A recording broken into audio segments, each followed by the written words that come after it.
Bonsoir à tous, je propose de commencer. On a déjà 5 minutes de retard, c'était pour permettre aux retardataires d'arriver. Je propose de commencer en priant. Seigneur, je te remercie pour cette soirée. Merci pour l'occasion qui nous est donnée d'investir le livre du Lévitique ce soir, de débuter cette étude. Je demande que tu puisses nous faire découvrir les trésors de ta parole et qu'on puisse se délecter, comme le psalmiste, qu'on puisse se délecter de tes mots, de ta voix, de tes ordonnances, Seigneur.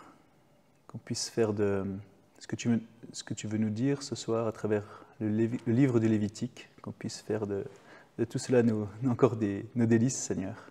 Que tu puisses parler en profondeur à nos cœurs, Seigneur, qu'on puisse dégager l'essentiel de ce qu'il y a à dégager. Et juste merci d'ouvrir encore les yeux de nos cœurs pour contempler les merveilles de ta loi. Dans le nom de Jésus-Christ, Amen. Alors, je voudrais juste commencer en vous lisant un petit SMS que j'ai reçu d'un ami de l'Église par rapport à l'étude de ce soir. Il fait une petite blague, je lui fais une petite dédicace, il se reconnaîtra. Il m'a envoyé la chose suivante. Alors, il faut que je retrouve. Voilà, c'est là. Hop. Alors, c'est des règles Covid. Je suis désolé, ça fait un petit retour, un petit plongeon dans le passé, là. Il m'écrivait 3 petits points. Distance, hygiène des mains, utilisation du masque. Ces lois ont été données à la nation d'Israël il y a 3500 ans. Le saviez-vous ? Alors cherchez-le dans la Bible. Exode 30, versets 18 à 21, lavez-vous les mains.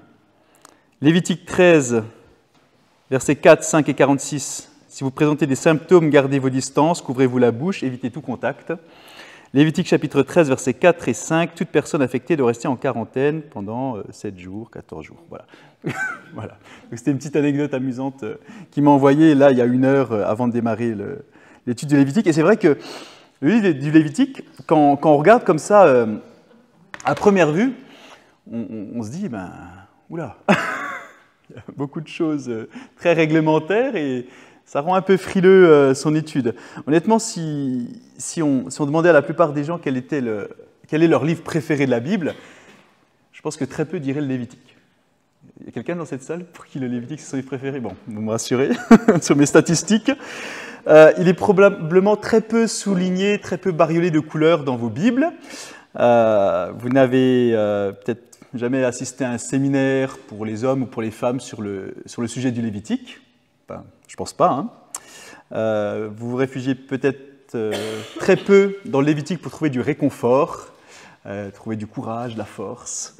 Et peut-être que vous n'avez jamais entendu, voire très peu entendu, de sermons, de messages sur le Lévitique. Quelqu'un a déjà entendu un message sur le Lévitique? Bon, voilà. Donc, moi, le Lévitique, ça m'a interpellé, parce que j'entends souvent des gens prendre des résolutions, j'en parlais dans le teaser vidéo de l'étude biblique, des gens prennent des résolutions chaque année en se disant cette année, je vais lire ma Bible en entier.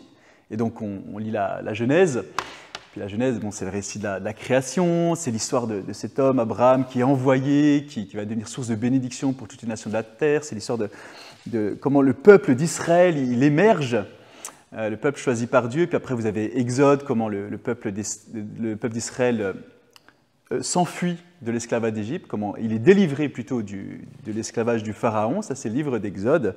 Puis après, donc c'est assez sympa, il y a des histoires, il y a des rebondissements, c'est assez prenant. Et puis vous arrivez vers la fin du livre d'Exode, là c'est un peu plus obscur, il y a un peu plus d'ordonnances, de lois, de règlements, et c'est ce que je disais, le livre est un peu plus lévitique, il y a une couleur un peu plus lévitique sur la fin d'Exode, un peu plus légale, et c'est là qu'on est obligé de prendre une nouvelle résolution pour l'année suivante. Parce qu'arrivé fin Exode, ça pêche un peu, quoi. C'est là qu'on perd beaucoup de gens dans la lecture biblique, parce qu'il y a beaucoup de lois, beaucoup de règlements, et on se dit, finalement, ces éléments du Lévitique, finalement, comment peuvent-ils s'appliquer à ma vie personnelle? Et ce soir, mon objectif, c'est de faire en sorte qu'on puisse découvrir les trésors du Lévitique.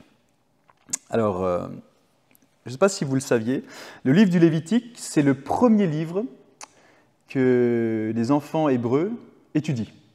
C'est le premier livre qu'on leur enseigne.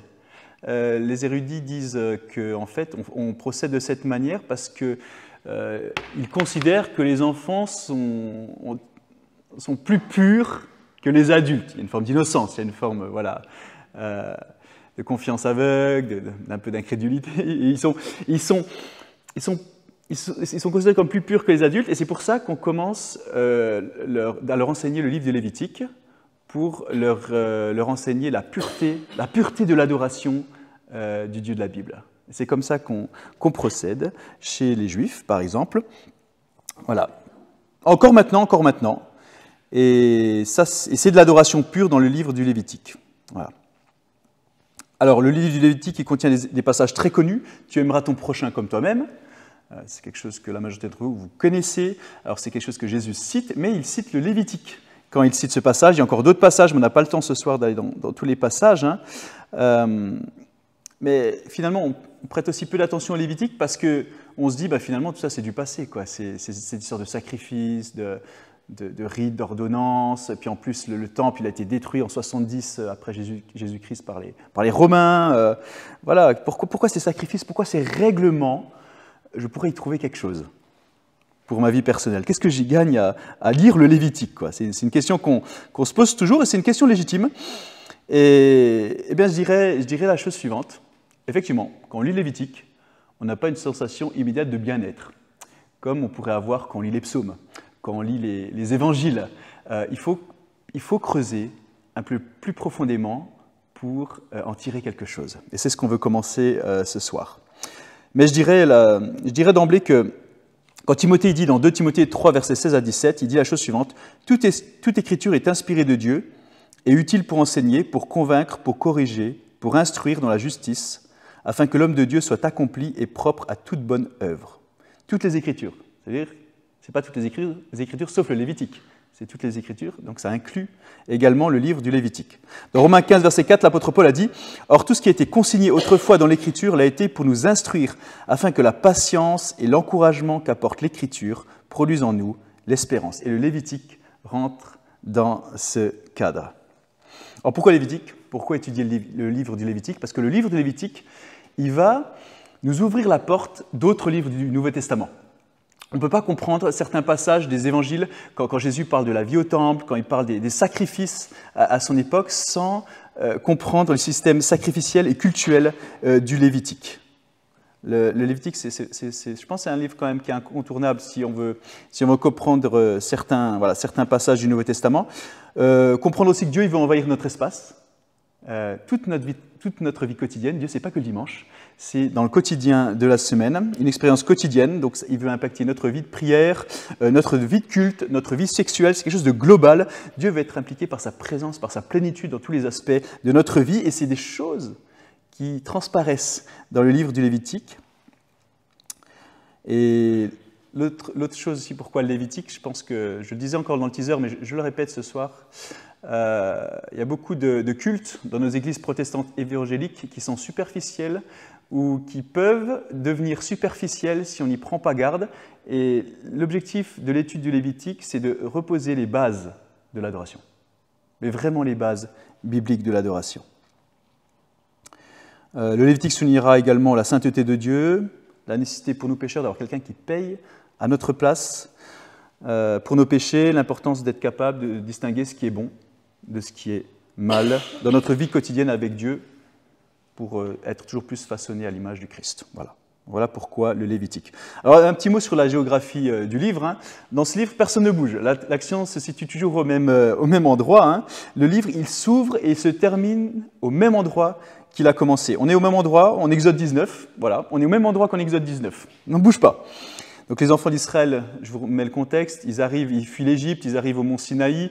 Dans Exode 24, Moïse monte sur le mont Sinaï, il a une expérience incroyable avec Dieu, il reçoit les 10 commandements, le décalogue, la loi, les commandements, les 10 commandements, un ensemble d'instructions, des plans pour la construction du tabernacle. Il vit une expérience incroyable avec Dieu au milieu d'un spectacle pyrotechnique. Il y a le tonnerre, il y a le feu, il y a une expérience d'adoration incroyable pendant des jours avec Dieu. Et puis après, il descend voir le peuple de Dieu qui est resté en bas de la montagne du mont Sinaï. Et là, il se rend compte que ils ont organisé une fête décadente, ils ont bâti un veau d'or, et puis là, ils s'emportent, et puis ils brisent les tables de la loi, ils réduisent en poussière le veau d'or, et puis il met la poussière du veau d'or dans de l'eau, et il fait boire tout le peuple. Puis après, il y a une grande repentance nationale qui a lieu. Ensuite, Moïse remonte sur la montagne, il vit de nouveau une expérience avec Dieu, il reçoit de nouveau la loi, les 10 commandements, et il redescend, et là, la gloire de Dieu se dépose sur Moïse, sur le camp, et la gloire de Dieu, elle remplit le tabernacle.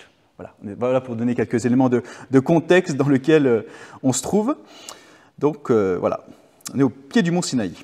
Alors, on l'appelle le livre du Lévitique, même si il ne commence pas par les mots suivants, ceci est le livre du Lévitique. Pourtant, il s'appelle le livre du Lévitique. Alors, les Hébreux, ils l'appelaient Vaïkra, ça veut dire « et il appela ». Et il parla, d'après le verset 1, qui est écrit, alors c'est bien si certains ont amené leur Bible, comme ça vous pouvez vérifier que je ne dis pas de bêtises. Donc on va faire les 4 chapitres ce soir. 4 chapitres. On va avancer ce soir. Hein. Donc chapitre 1 du Lévitique, verset 1.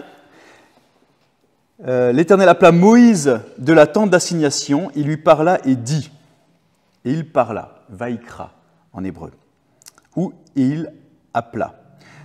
Donc en gros, l'Éternel appelle Moïse et lui parle. Et les Hébreux, souvent, quand ils écrivaient les livres de l'Ancien Testament, le nom du livre correspondait au premier mot du livre.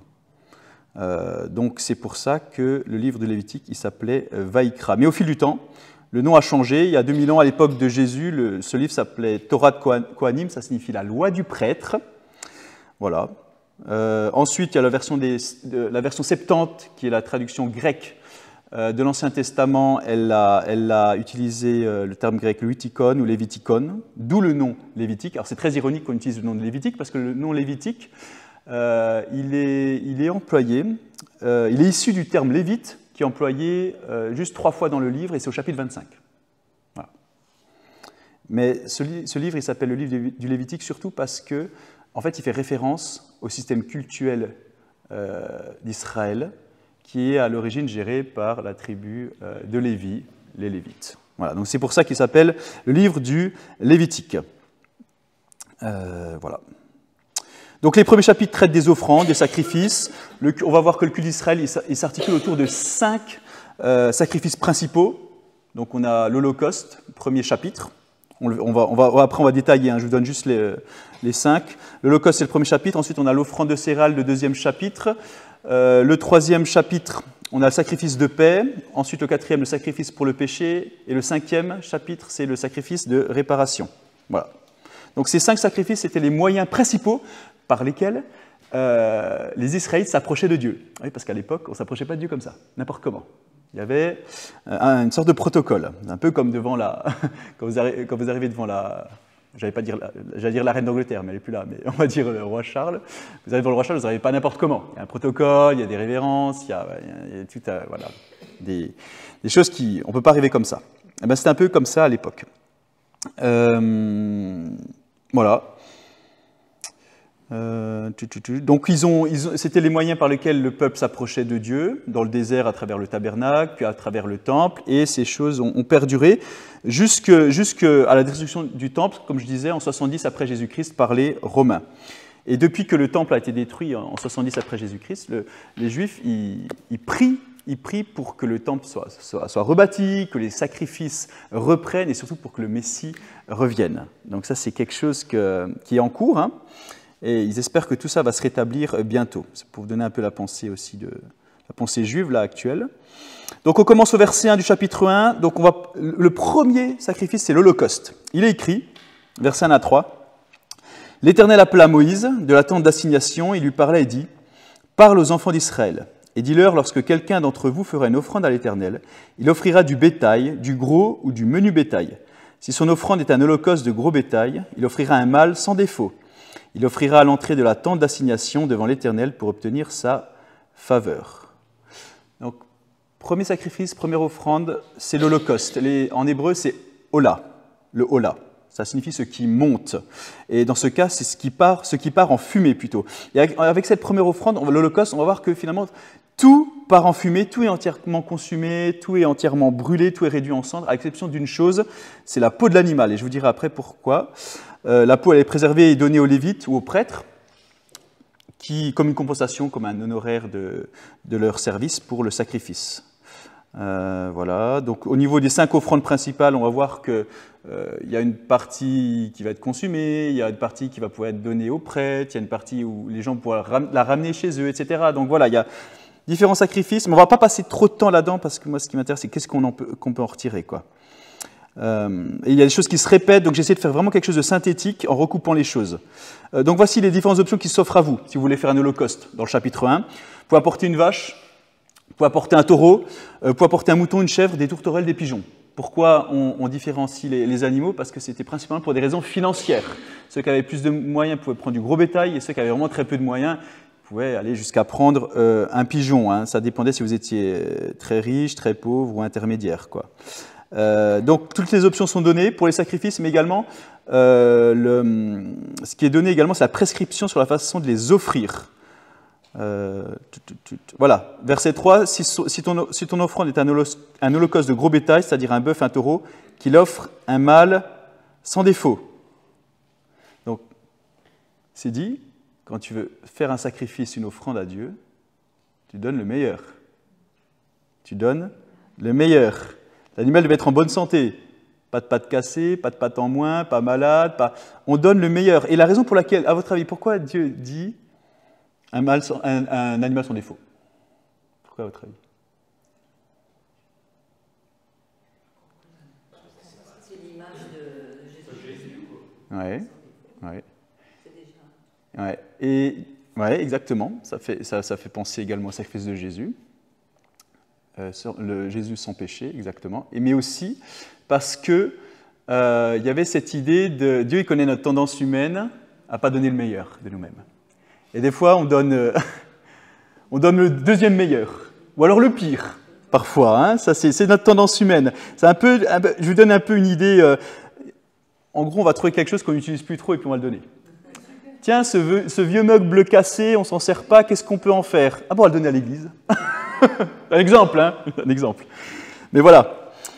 Moi, j'ai des fois des parents d'élèves hein, qui veulent se débarrasser de certains livres, ils me les refourguent, voilà, ils me donnent. Mais ils ne les utilisent plus, ils sont cassés, ils sont vieux, voilà. Mais bon.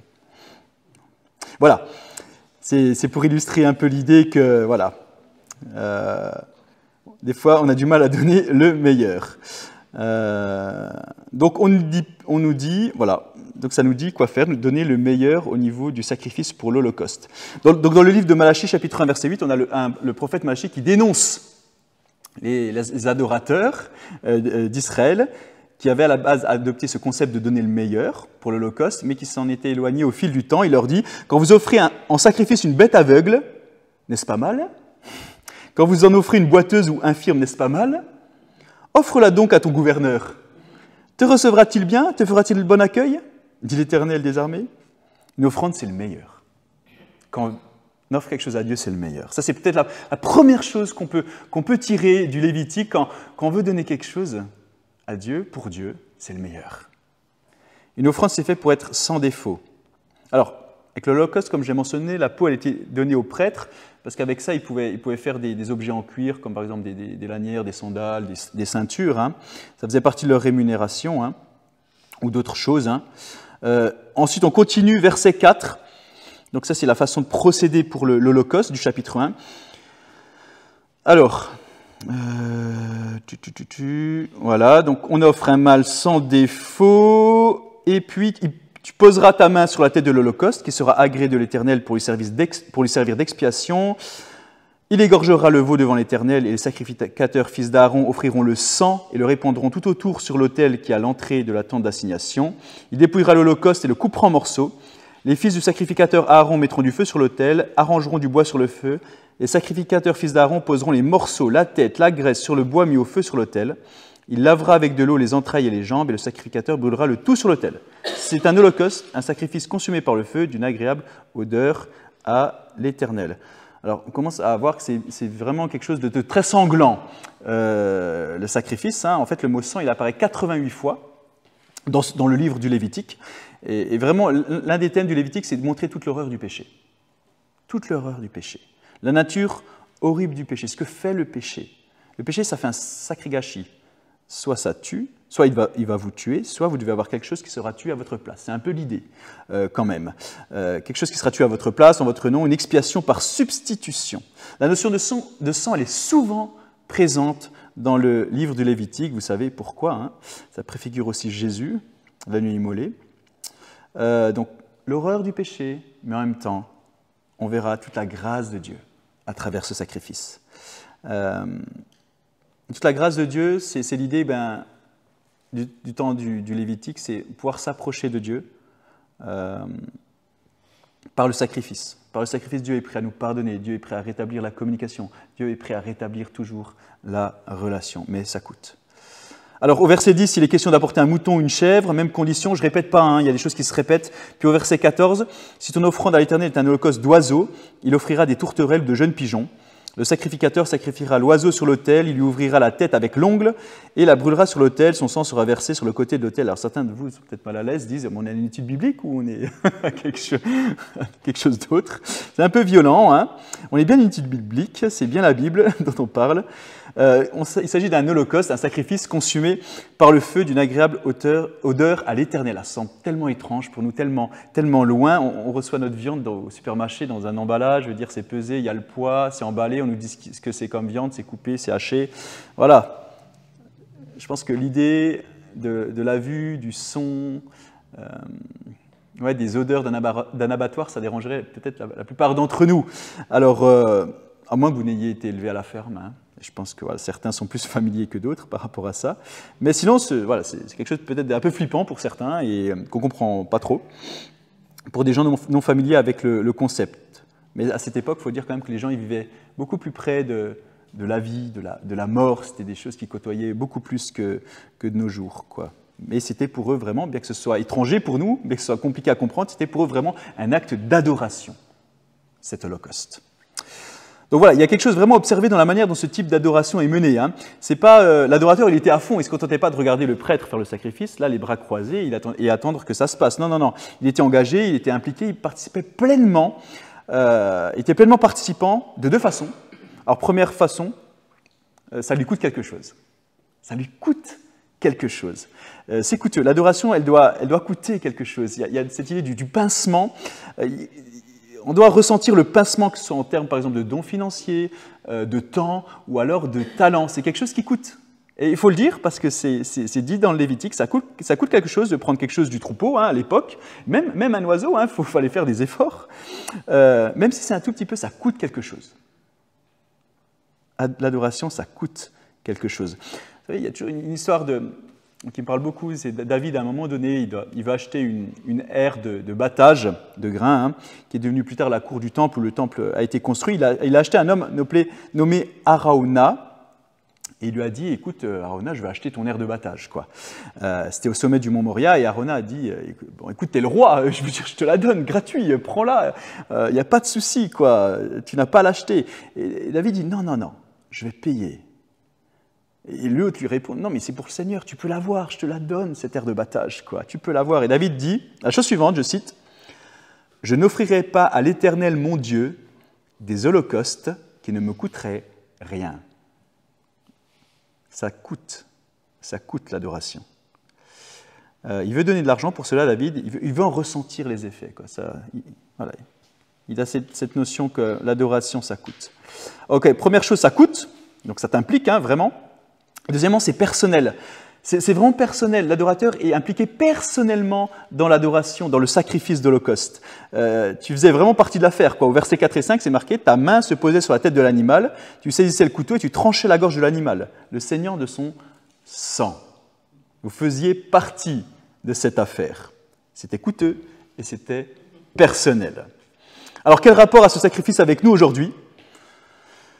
Dans ce principe de l'Ancien Testament, du Lévitique, je vois vraiment ce passage de Romains. Vous savez, Romains chapitre 12, versets 1 à 2, je vous le lis. « Je vous exhorte donc, frères, par les compassions de Dieu, à offrir vos corps comme un sacrifice vivant, saint et agréable à Dieu, ce qui sera de votre part un culte raisonnable. Ne vous conformez pas au siècle présent, mais soyez transformés par le renouvellement de l'intelligence, afin que vous discerniez quelle est la volonté de Dieu, ce qui est bon, agréable et parfait. » En gros, l'idée, qu'est-ce qu'on peut retirer du sacrifice d'Holocauste de ce chapitre 1 ? L'idée, c'est d'être totalement consumé par ce que Dieu veut. Ça veut dire que quand tu te réveilles le matin, en fait, avant de poser les pieds par terre, tu te dis, Seigneur, que toute ma journée, elle soit consumée par toi. Que ma volonté soit consumée par ta volonté. Que mes plans soient consumés par tes plans. Que ma vie soit consumée par ta vie. Ma vie pour ton plaisir. Pas ma vie pour mon plaisir, ma vie pour ton plaisir. Consume-moi. C'est ça l'idée. C'est ça l'idée à retenir de cet holocauste du chapitre 1 de Lévitique. Être totalement consumé pour la gloire de Dieu, pour le plaisir de Dieu. Ma vie pour ton plaisir. C'est ça l'idée. Alors ça nous amène au chapitre 2. La deuxième offrande, c'est l'offrande de céréales. Alors les premières offrandes, elles s'appelaient l'ola. La deuxième offrande, elle s'appelait la minra. Ça signifie que c'est un don qui vient du grain, c'est un don qui vient du travail de vos mains, du travail des champs. Ce n'est pas un sacrifice sanglant, hein, c'est un sacrifice du travail de nos mains, de la terre qu'on a labourée, on a semé, qu'on a récolté et qu'on a donné au Seigneur. C'est une offrande de grain. Lévitique chapitre 2, versets 1 à 2. Lorsque quelqu'un fera à l'Éternel une offrande en don, son offrande sera de fleurs de farine, il versera de l'huile dessus, il ajoutera de l'encens.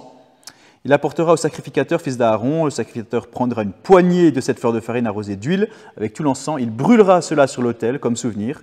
C'est une offrande d'une agréable odeur à l'Éternel. La fleur de farine, c'est la partie la plus fine de la farine. L'encens, c'est une résine aromatique qui venait d'Arabie Saoudite. Je ne sais pas si vous avez déjà senti de l'encens. Hein.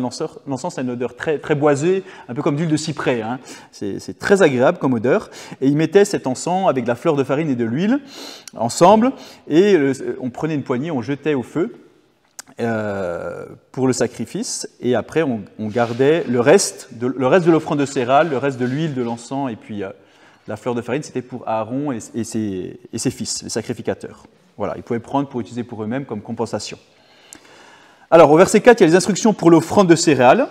Si vous la faites cuire au four maintenant, alors imaginez une offrande de céréales cuite au four. Alors, c'est pas, encore, vos esprits et le mien ont peut-être des images. C'est pas les fours encastrables d'Ikea, c'est pas les Dietrich, les je sais pas quoi, hein, quoi que ce soit d'électrique. Hein.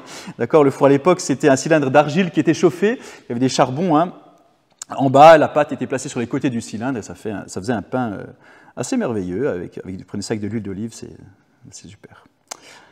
Alors il y avait ça. Le verset 5 dit, si vous offrez l'offrande, mais cette fois-ci, vous la faites cuire sur un grill. Si vous offrez une offrande de céréales cuite sur un grill, c'est-à-dire une plaque chauffante, vous avez une sorte de galette croustillante. Voilà, c'est ça l'idée. Donc une offrande qui peut prendre différentes formes.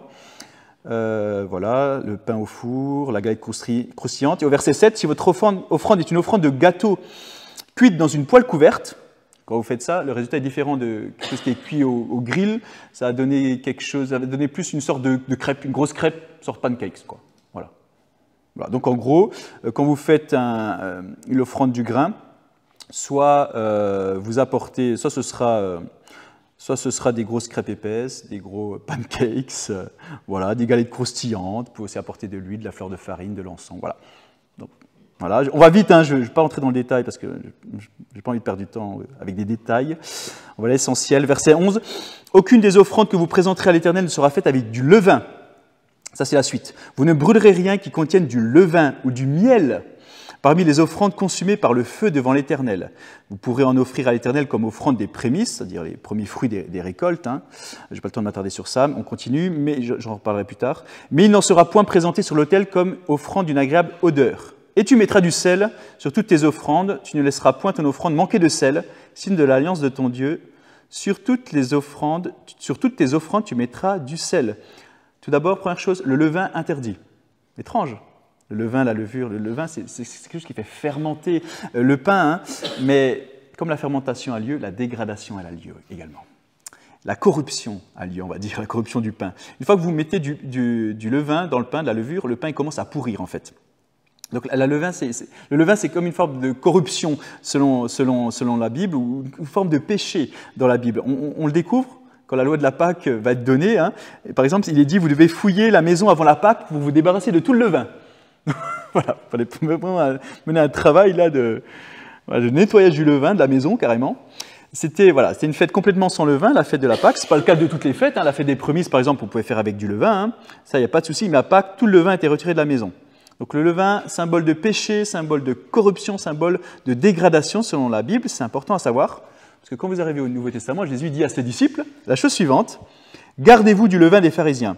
Et qu'est-ce que les disciples disent? Ils commencent à dire, et les gars, qui c'est qui a oublié d'apporter le pain? Alors ils se regardent et tout, il y a quelqu'un qui a oublié d'apporter le pain, c'est ce que Jésus dit sûrement, hein. Quelqu'un d'entre nous a oublié d'apporter à manger. Et Jésus leur dit, vous ne comprenez pas en fait, gardez-vous du levain des pharisiens qui est l'hypocrisie. Donc il utilise vraiment dans un sens négatif le levain, Jésus, il parle d'hypocrisie pour décrire le levain. Dans ses écrits, l'apôtre Paul il utilise également le levain dans un sens négatif. Dans 1 Corinthiens, il dit « Faites disparaître le vieux levain de la malice et de la méchanceté », c'est encore négatif. Et dans Galates 5, « Un peu de levain fait lever toute la pâte », mais il parle du levain du légalisme. Le fait d'essayer d'être parfait ou juste devant Dieu par ses propres efforts. Juste parce qu'on aurait respecté un ensemble de lois, tout le contraire de l'Évangile. Donc il dit, en gros, le levain c'est mauvais, on dit le levain c'est mauvais, c'est corrompu, débarrassez-vous-en. Votre offrande doit être donc faite sans levain, d'accord? Sans hypocrisie, quand on se présente devant Dieu. Ça nous challenge aussi, est-ce qu'on a quelque chose contre un de nos frères? Est-ce que vraiment on est clean quand on s'approche de Dieu? Alors, la seule chose qui nous permet de nous tenir devant Dieu, c'est le sang de Jésus-Christ. Donc, mais on ne s'approche pas n'importe comment de Dieu. Si on a des choses, si on a des péchés récurrents, si on a des choses contre les gens, s'il y a de l'hypocrisie, de la malice, de la méchanceté, faisons attention à comment on s'approche de Dieu. Faisons attention. Débarrassons-nous de ce levain avant de nous approcher devant Dieu. Remarquez, il est aussi dit sans miel. Alors, le texte ne dit pas pourquoi, pas de miel, hein, Dieu dit simplement pas de miel. Alors il y a plusieurs options, hein. Les païens ils utilisaient souvent du miel, ils mêlaient du miel au sacrifice qu'ils faisaient, donc les nations autour d'Israël, hein, à leurs faux dieux, à leurs idoles, ils utilisaient du miel dans leurs sacrifices pour les présenter devant leurs idoles. Et un ancien érudit juif qui s'appelait Maïmonide, il a dit que Dieu interdisait que le culte de Yahweh, le vrai Dieu, ressemble à un culte païen. Voilà. Il devait être libre de toute influence païenne. Donc en gros, faites pas comme les autres nations qui mettent du miel dans leurs sacrifices, je veux que mon adoration elle soit différente. Selon mes standards à moi, dit Dieu. Voilà, un sacrifice pur, pas de miel. Option, alors ça c'est la première option. L'option numéro 2, le mot pour miel, c'est le mot hébreu débache. Ça peut également signifier des friandises, de la gelée, de la confiture, quelque chose qu'on prépare soi-même. Et comment ? Oui, non, parce que la gelée, le royal, non, c'est vraiment quelque chose qu'on fabrique nous-mêmes. C'est pas naturel. La gelée royale, c'est naturel? On prend, c'est à partir de la reine, c'est les produits de la reine. Mais c'est naturel, ça. Là, je parle vraiment de quelque chose qui est fabriqué par l'homme. Et quand la Bible, elle parle du pays où coule le lait et le miel, on parle pas du miel naturel, on pense que c'est vraiment du miel de date. Donc qui est extrait à partir des dattes, donc fabriqué par l'homme. Ce n'est pas du miel naturel d'Abel, c'est quelque chose qui a été transformé par l'homme. Et donc quand on parle de miel, dans le Lévitique, là, pour les sacrifices, il ne faut pas que ce soit quelque chose de transformé qui soit apporté. Pas du miel transformé. Là, je vois les apiculteurs qui... Bref. Donc voilà. Donc, ouais, c'est compliqué. Mais en fait, ils ajoutaient des choses. Avec le miel de date, ils ajoutaient beaucoup de choses avec. Beaucoup d'autres choses. Donc, en gros, l'idée, c'était de dire, quand vous apportez un sacrifice, n'ajoutez pas du miel, ça veut dire, n'ajoutez pas votre douceur naturelle. Des choses, votre propre douceur naturelle, c'est quelque chose de surnaturel que je suis en train de faire avec les ingrédients que j'ai fournis. Et pour dire les choses plus simplement, vous savez, quand je partage l'Évangile avec les gens les plus compliqués à attendre, c'est ceux qui ont le sens de leur propre douceur naturelle. Non, mais moi je suis bien, moi je fais pas de mal, je fais du bien autour de moi, je suis gentil, je suis bon, vous savez, c'est le côté miel. Vous comprenez où je veux en venir? Voilà. Donc quelqu'un qui se sent doux comme le miel, sans souci, mais personne n'a besoin de mourir pour moi, quoi, le sacrifice de Jésus, mais non, mais il n'y a pas besoin de ça, moi j'ai pas besoin de ça, je travaille dur, je fais de mon mieux, je suis naturellement une personne bonne, aimante, gentille, voilà. Donc c'est plus compliqué avec les gens comme ça de partager l'évangile. C'est généralement la personne qui sait qu'elle est corrompue, qui sait qu'elle est sale, qui voit son besoin de salut et qui dit « il n'y a rien de bon en moi », qui peut être atteinte par l'évangile. C'est pourquoi Jésus dit « heureux les pauvres en esprit ». Heureux ceux qui connaissent leur misère spirituelle, qui savent qu'ils sont perdus, qui savent qu'ils ont besoin de Dieu. Ils sont à nu devant Dieu, quoi. Donc c'est ça l'idée de ne pas ajouter du miel. Voilà. Venez conscient de qui vous êtes quand vous approchez de Dieu. C'est vraiment ça l'idée, quoi. Donc pas de miel, pas de levain. Mais Dieu dit dans les versets que nous venons de voir, verset 13 notamment, que vous devez y ajouter du sel. Que fait le sel à la nourriture? Ouais. Alors première chose, la plus évidente, il donne du goût. Il donne du goût. Deuxième chose, il conserve la nourriture. Depuis l'Antiquité, on conserve les aliments avec du sel. On prend la viande, on la frotte avec du sel. Vous faisiez ça pour conserver. Il n'y avait pas de frigo à l'époque. Donc on frottait avec du sel. C'est des techniques qu'on utilise encore aujourd'hui. Sinon, la viande, elle pourrissait, quoi. Ou alors, il fallait la manger sur le champ. Voilà. Jésus dit, vous êtes le sel de la terre. Je pense qu'il avait, ces deux idées en tête, donner du goût autour de vous, conserver l'évangile, quoi, et partagez-le, quoi. L'idée, c'était de donner du goût à la vie autour de vous, quoi. Donner du goût. Est-ce qu'on donne du goût à la vie autour de nous? Est-ce qu'à notre contact, les gens, ils trouvent que la vie a une saveur différente, a un goût différent? Par exemple, des choses du type, par exemple, quelqu'un pourrait vous dire, quand je suis avec toi, je me sens bien. Quand je suis avec toi, quand je suis avec toi, que tu me parles, ça me fait du bien. Vous voyez ce que je veux dire? L'idée, c'est de donner du goût autour de nous. Est-ce qu'on est dans ça? Est-ce qu'on donne du sel? Et puis aussi, est-ce qu'on conserve les valeurs de l'Évangile en les mettant en pratique autour de nous pour cette génération? Est-ce qu'on conserve les valeurs de l'Évangile? Est-ce qu'on les met en pratique? Il y a aussi autre chose, dans les temps anciens, lorsqu'un accord était conclu entre des partenaires commerciaux, et qu'on concluait un accord, on faisait une alliance de sel. Donc on prenait un repas, un peu comme aujourd'hui, on allait au restaurant pour conclure un accord, et puis on prenait un repas, sauf que là, on ajoutait du sel, quoi. Et quand il n'y avait pas de repas, on prenait quand même une pincée de sel pour marquer l'alliance, pour marquer l'accord entre deux partenaires, quoi. Voilà, donc cette petite expression, l'alliance de sel, vous allez la retrouver à plusieurs reprises dans l'Ancien Testament. Elle signifie qu'un accord est conclu. Voilà. C'est pour rappeler l'alliance de Dieu avec les hommes. Voilà.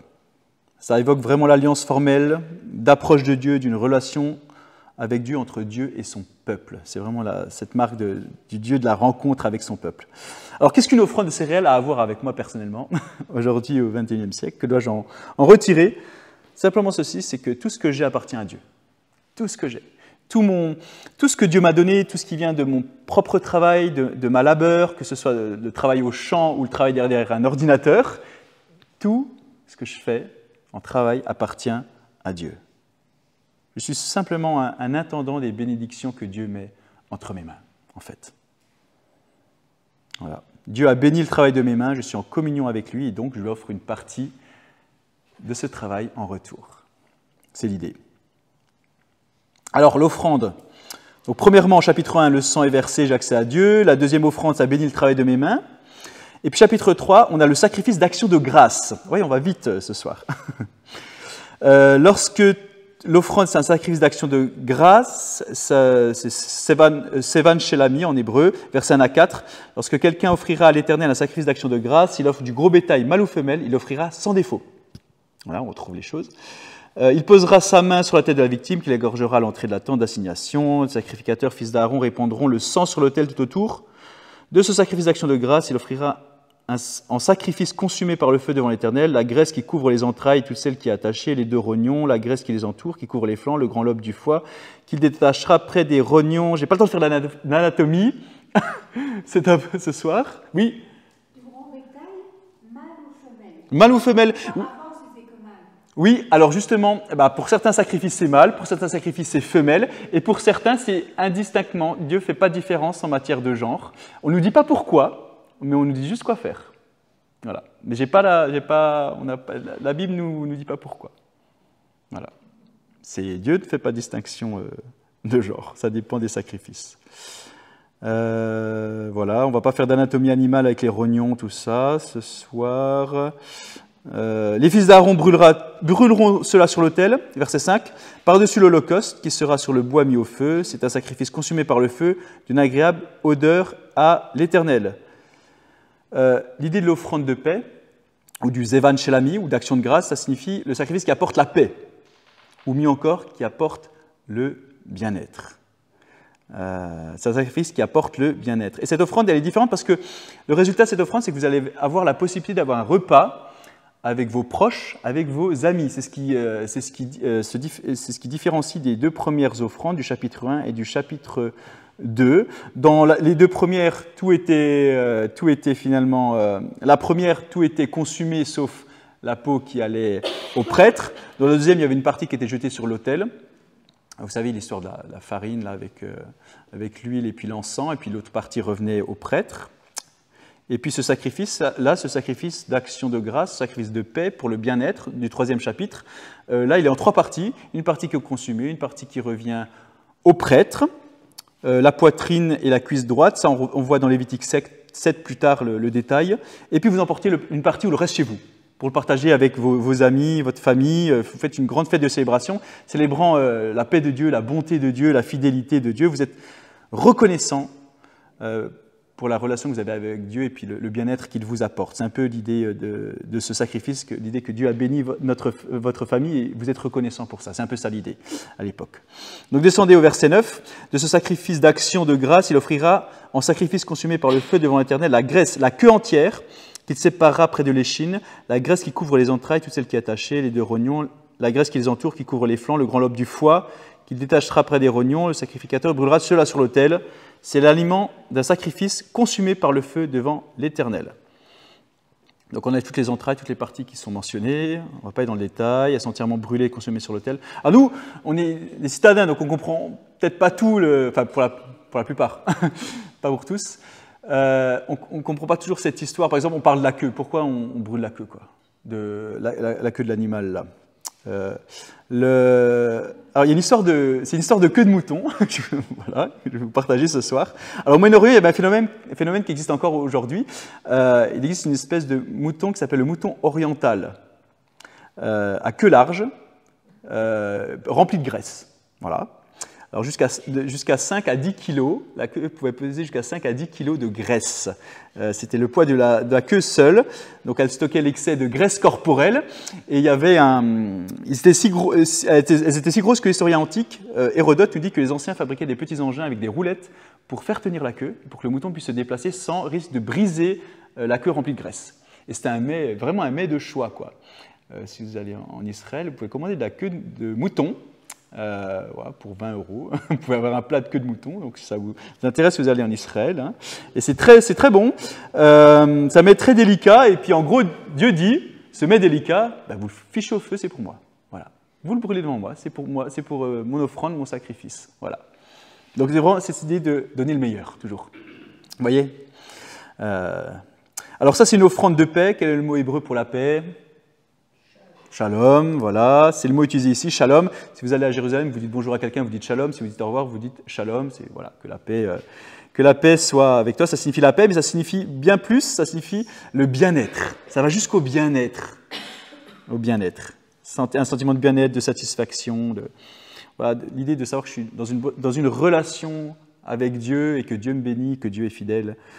Ça m'apporte le bien-être. C'est ça l'idée du shalom, quoi. Et l'idée de ce sacrifice, cette offrande de paix, c'est en faisant sacrifice, pareil c'est une offrande volontaire, hein, quand je fais sacrifice, l'idée c'est je suis reconnaissant envers Dieu pour ce qu'il m'apporte, pour qui il est. C'est l'idée que Dieu nous accueille, qu'il communie avec nous, c'est comme si on était un hôte ou un invité à la table de l'Éternel. Il est l'hôte, il prend soin de nous, c'est cette idée de ce sacrifice.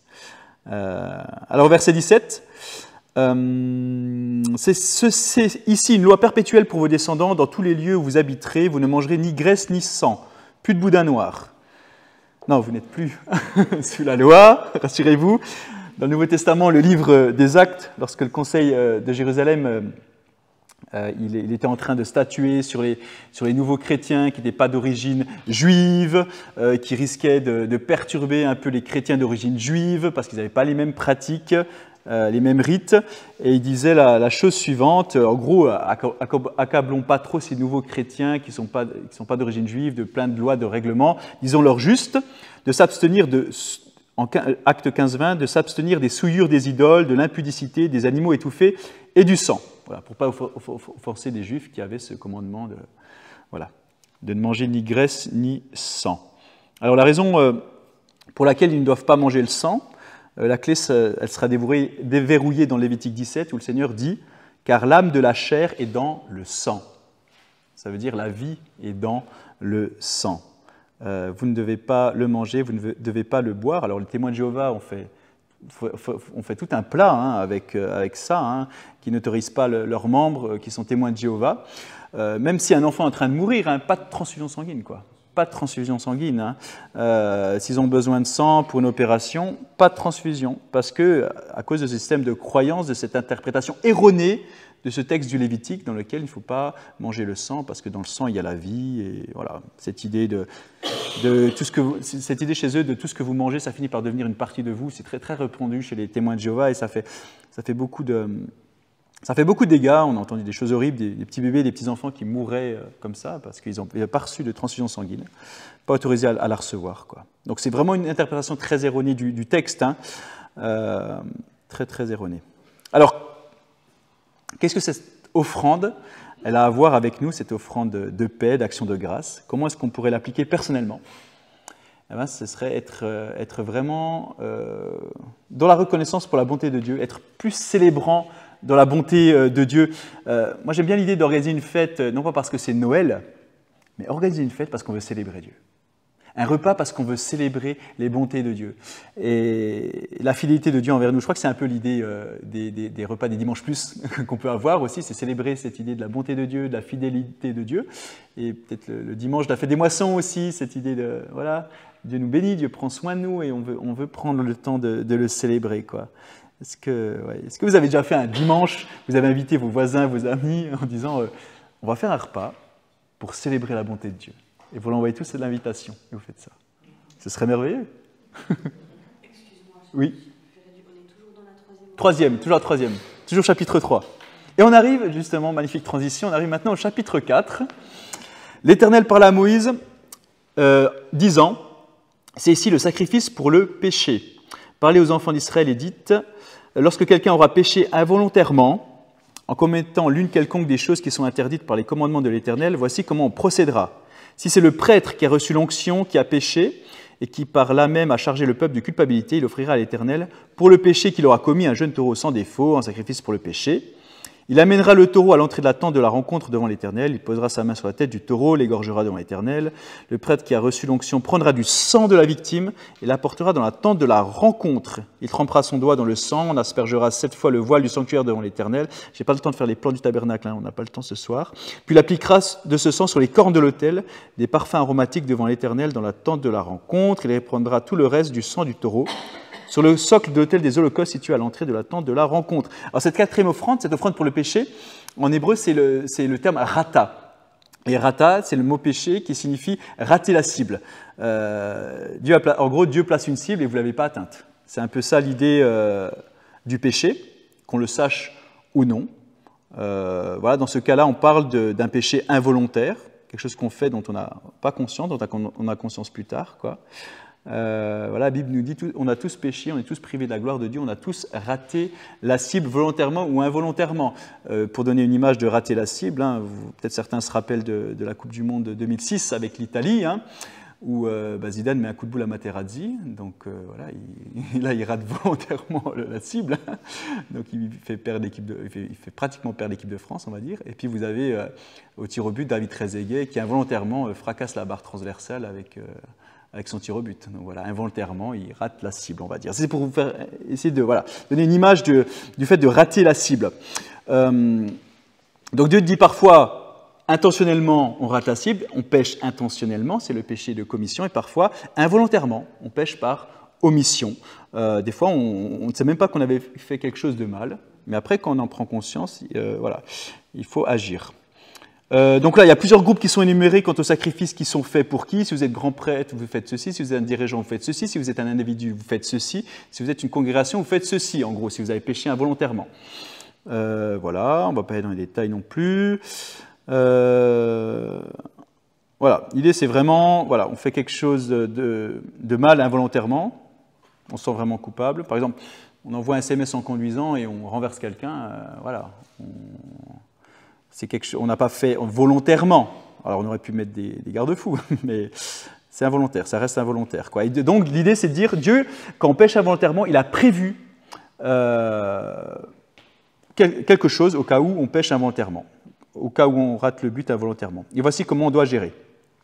Si quelqu'un du peuple qui a péché involontairement en faisant contre l'un des commandements de l'Éternel des choses qui ne doivent point se faire et en se rendant ainsi coupable, verset 27, verset 28, et qu'il vienne à découvrir le péché qu'il a commis, donc en gros il prend conscience de ce qu'il a fait, il ne le savait pas avant, il offrira en sacrifice une chèvre, une femelle sans défaut, tiens là, c'est typiquement féminin, et au salut on ne dit pas pourquoi. Je ne me lancerai pas dans des interprétations hasardeuses ce soir. Verset 29, il posera sa main sur la tête de la victime expiatoire, qu'il égorgera dans le lieu où l'on égorge les holocaustes, etc. Donc si vous êtes un grand prêtre, ou si c'est toute une congrégation qui a péché de manière involontaire, le sang il est apporté dans le sanctuaire intérieur, dans le lieu saint, d'accord ? Le lieu saint où on asperge le voile, on met sur les cornes de l'autel des parfums, c'est juste avant le lieu très saint, dans le tabernacle. J'aurais pu vous montrer une photo, mais on n'en a pas le temps. Ensuite, le reste de la carcasse de l'animal est emmené hors du camp et jeté. Si par contre, c'est un dirigeant qui a péché involontairement ou un individu, là, l'offrande, le sang, il est appliqué sur l'autel extérieur, c'est à l'extérieur. C'est plus à l'intérieur, c'est à l'extérieur. Voilà, sur le grand autel dans la cour, l'autel principal, juste à l'entrée. Voilà, le sang est répandu, l'animal est mangé par les prêtres. Là, le prêtre peut manger l'animal parce que ce n'est pas lui qui a commis le péché, c'est un individu ou un dirigeant. Voilà, on ne pouvait pas manger. Par exemple, si le prêtre avait péché, il ne pouvait pas manger le sacrifice qu'il offrait parce que c'est lui qui avait péché. Il ne pouvait pas manger le sacrifice de son péché, quoi. Par contre, si c'est quelqu'un d'autre qui péchait involontairement, il pouvait manger le sacrifice du péché de l'autre. Voilà. Alors, les avantages de tout ça, verset 31. Le sacrificateur ôtera toute la graisse, comme on ôte la graisse du sacrifice d'action de grâce, au chapitre précédent, et il la brûlera sur l'autel, et elle sera d'une agréable odeur à l'Éternel. C'est ainsi que le sacrificateur fera pour cet homme l'expiation, et il lui sera pardonné. L'avantage ici, c'est le pardon. Dieu pardonne le péché. C'est toute la beauté du sacrifice ici. Verset 35, même chose, le sacrificateur ôtera toute la graisse, comme on ôte la graisse de l'agneau dans le sacrifice d'action de grâce, et la brûlera sur l'autel, comme un sacrifice consumé par le feu devant l'Éternel. C'est ainsi que le sacrificateur fera pour cet homme l'expiation du péché qu'il a commis et il lui sera pardonné. Alors, les 3 premières offrandes, elles étaient volontaires. Cette 4e offrande, elle est obligatoire. Vous deviez de l'apporter, c'est quelque chose d'obligatoire. En gros, une fois que vous découvrez qu'il y a eu un péché involontaire, vous prenez conscience de ça, vous apportez une offrande. Imaginez maintenant la difficulté d'apporter une telle offrande. Disons que vous avez péché, vous apportez une offrande, tout le monde saura que vous avez péché en fait. Tout le monde saura, tout le monde le saura. Ça revient donc à faire une confession, quoi. J'ai fait une faute, je ne savais pas, mais maintenant j'en prends conscience, donc maintenant je fais confession pour ma faute, quoi. Vous faites confession publique, d'accord ? C'est à la vue de tout le monde. Et la grande chose à propos de cette confession, de ce sacrifice-là, de péché involontaire, pour le péché involontaire, c'était la garantie du pardon. C'est la garantie du pardon. Jean dit que nous avons un avocat auprès de Dieu le Père qui est Jésus-Christ. 1 Jean chapitre 1 verset 9 dit « Si nous confessons nos péchés, il est fidèle et juste pour nous pardonner tous nos péchés et nous purifier de toute injustice. » Je vais finir avec juste ça. Je voudrais vous donner un avant-goût de la prochaine session, un mini-teaser, si vous me le permettez, si on a le temps encore. On a des historiens et des érudits qui ont examiné tous ces sacrifices dont je viens de parler, des chapitres 1 à 4, et ils se sont dit finalement, ces sacrifices ne sont pas si différents des autres peuples. Qu'est-ce qu'ils ont de différent de ces peuples antiques de Mésopotamie, de Chine ? Finalement, les autres peuples, ils faisaient aussi des sacrifices d'animaux, de céréales, de choses comme ça, avec du sang. Voilà.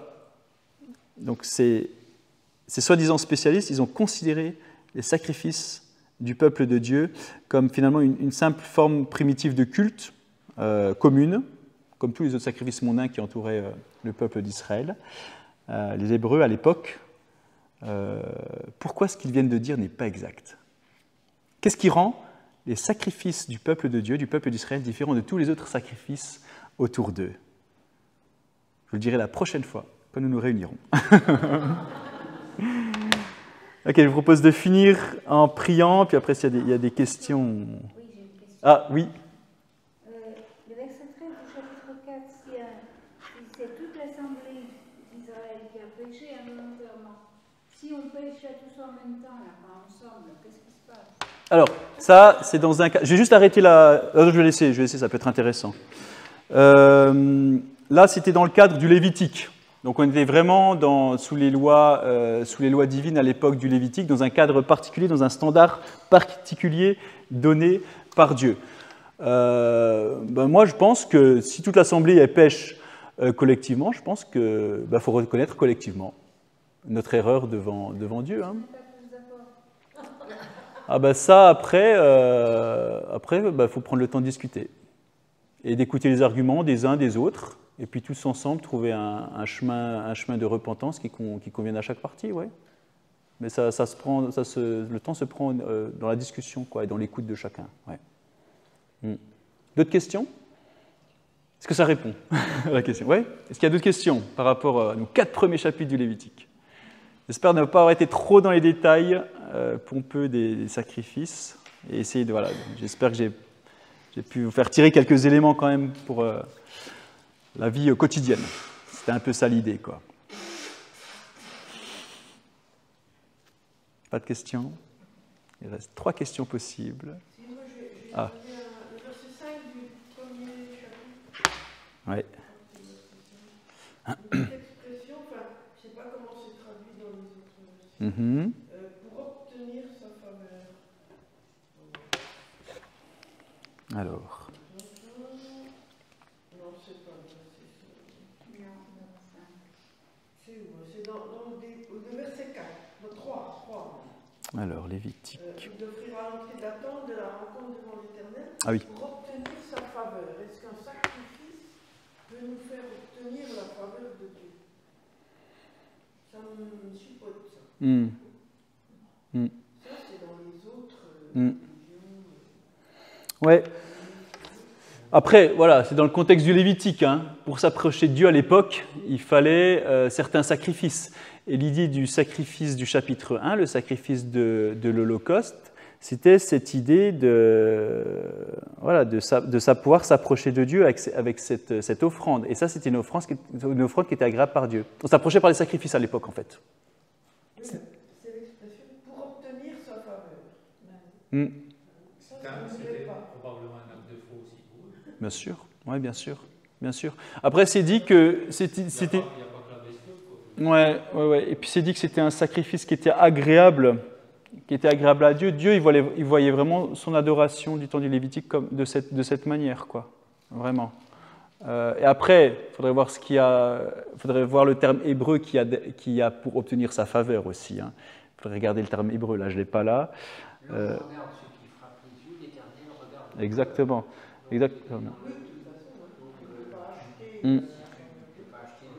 C'est ça. Ouais. De toute façon, ce qui était important, même à l'époque, hein, c'était le cœur. Hein. Merci, Jean-Paul. C'est toute cette idée de ce peuple qui m'honore du bout des lèvres, mais son cœur est éloigné de moi. Donc, effectivement, hein, on peut amener le plus beau taureau sans défaut. Si dans notre cœur il y avait de la malice, de la méchanceté, ça allait ensemble. C'est pas juste un animal sans défaut, quoi. Ok. 2 questions. Il reste 2 questions. Au chapitre 1, Ah. verset 16, pourquoi il faut arracher le jabot des oiseaux? Alors, c'est pas pareil. La Bible ici nous dit ce qu'il faut faire, elle ne nous dit pas pourquoi. Ouais. Elle ne nous dit pas pourquoi. Elle nous dit juste ce qu'il faut faire là, à ce niveau. Comme un acte d'obéissance. Ouais.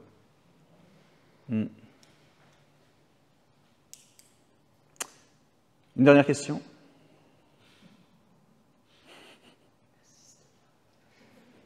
Ok, bon, on arrête là.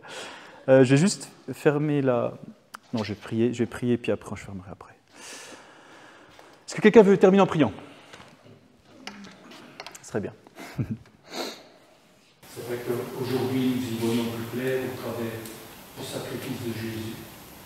Et merci Seigneur pour tous ces symboles aussi qui s'y rattachent.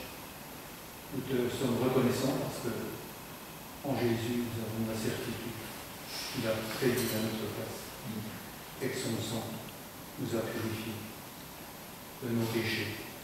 Merci Seigneur pour ta mort et ta résurrection, pour cette soirée que nous avons passée ensemble. Amen.